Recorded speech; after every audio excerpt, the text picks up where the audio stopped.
I can't remember having too much grammar training. There could have been a bit, but it certainly doesn't feel like it was a large focus. We weren't taught any grammar in our teacher training, which didn't help actually when I came into the classroom. During teacher training there was no grammar training, there was no subject knowledge training. As teachers we really need to do our homework before we feel we're qualified to teach it properly. The new requirements of grammar put much more of a load on teachers than they have done previously. We have found that teachers themselves don't have that much subject knowledge. They didn't have that explicit teaching of grammar when they were at school, and so that's been an area that we have needed to address. Working in partnership with the Englicious project has been a real benefit for us to reflect on what we need as teachers to be able to meet the children's needs in our teaching. Brilliant. It's very clear. It helps us as teachers, it teaches us as teachers, and it's also a very useful tool for us to use with the children. An adjective to go with the noun, and because she found the attributive way easier, she did it the attributive way first and then put it at the back with the predicative. So, for example, Dina, what did you do first of all? I did miserable weekend. My weekend was miserable. Brilliant. My favourite part of the site, I think, is the lesson plans. They're very easy to use, and actually it's easy to search for them based on what your need is. So again, adjectives today, if you're feeling like the children aren't using adjectives enough, then you can search for that, and there's a choice of plans for that, and it's very straightforward and simple. I've used Englicious quite a lot over the course of the year. I've used it to play various different games or under the guise of games, explore the uses of language. The shiny cake that I saw.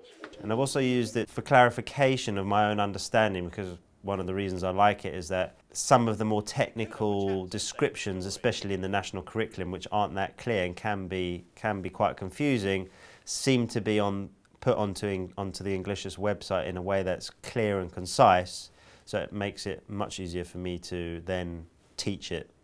Each mouldy tourist, does that work? Because you just told me to change. No. Why not? Because you'd say each mouldy tourist. Thank you. It is very much like a toolkit actually. You know, you open it up and you've got your references in one side and then your lessons in another and your activities, and you are able to find everything you need. You know, you've got your different areas of teaching, you've got your subject knowledge and your delivery and your pedagogy, and it takes all of that into account, so everything's available there if you want it, if you need it. Children always like when lessons are interactive, so the bits that I really like are the fact that they can come up to the computer or the monitors and actually engage with the teaching itself. They can have a part in controlling what happens in the lesson by making their own choices, and then we can bring it back to the rest of the class and they can have their own opinions on what's going on. The interactive element has been really useful in engaging the children in learning. We use our whiteboards a great deal in lots of our teaching, and it's something that children have come to expect really, so it's been a key way of engaging them in their learning about grammar. The children can touch the words on the screen, and the fact that they can see them moving around and with colours, and I mean the Englicious site's got a lovely feature where you get them close to each other and they stick almost like magnets.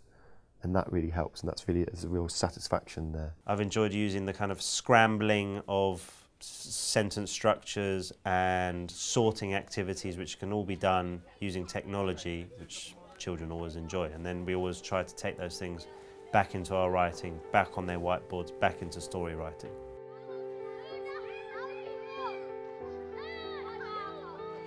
I think one of the teachers' concerns was that when we have to teach more grammar that it was going to be a bit of a dry subject and difficult to engage the children, but that's not been the case at all, and using Englicious has been a really key way to engage the children. They found it fun, they like rating their answers to see what their percentage is, to see how many correct answers they've given, so it's been a really engaging way to teach grammar, and it's raised attainment in our grammar teaching. The shoe with beady eyes. Special. The shoe with beady eyes, special. Grammar has become more exciting because for me it's about allowing children to realise an end, and that is effective, creative and rich writing. The most rewarding thing I've seen is that children are being able to apply what they've learnt in their grammar teaching and generalise that into their writing. The tiger was stunning, lovely, fantastic. And what's the word that We're reviewing our writing this year, and staff were asked to bring pieces of writing they were particularly impressed with, and we were all overwhelmed by the quality of the children's writing, not just from the most able writers but all the way through our cohorts of children.